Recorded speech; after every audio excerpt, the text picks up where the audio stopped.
పవన్ కళ్యాణ్ 50 కోట్లు తీసుకుంటున్నారన్న దువ్వాడ శ్రీనివాస్ ఆరోపణలను ఉమ్మడి చిత్తూరు జిల్లా జనసేన పార్టీ అధ్యక్షులు పసుపులేటి హరిప్రసాద్ ఖండించారు. పవన్ కళ్యాణ్ సినిమాలు చేస్తే రోజుకు 2 కోట్లు వస్తాయని చెప్పారు. 10 ఏళ్లుగా ఆదాయాన్ని వదులుకొని ప్రజల కోసం పనిచేస్తున్న వ్యక్తి పవన్ కళ్యాణ్ అని తెలిపారు. అటువంటి పవన్ కళ్యాణ్ పై ఆరోపణలు చేసిన శృంగారాల శ్రీనివాస్కు త్వరలోనే బుద్ధి చెప్తామని హరిప్రసాద్ హెచ్చరించారు. పవన్ కళ్యాణ్ గారు నెలకు 50 కోట్లు తీసుకున్నావు, మూర్ఖుడా, బుద్ధుందా నీకు లేదా? ఆయన ఒక రోజు నటిస్తేనే 2 కోట్ల రూపాయలు.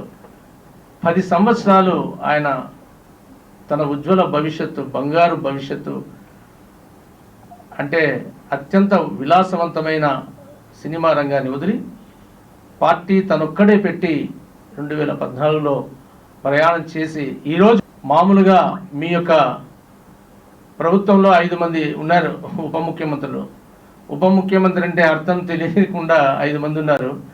ఈరోజు కొంతమంది పదవి తీసుకుంటే వాళ్ళకి అలంకారం, కానీ ఆ ఉప ముఖ్యమంత్రి పదవికే అలంకారం తెచ్చింది పవన్ కళ్యాణ్ గారు. అది నువ్వు గుర్తుపెట్టుకోవాల్సిందిగా చెప్తున్నాం. శృంగారాల శ్రీనివాస్ ఆయన డబ్బే సంపాదించాలనుకుంటే ఆయన సినిమా రంగమే ఆయనకి, కానీ తనకు ప్రజలకు సేవ చేయడమే లక్ష్యంగా ముందుకొచ్చాడు. పవన్ కళ్యాణ్ గారు నెలకు 50 కోట్లు తీసుకున్నావు, మూర్ఖుడా.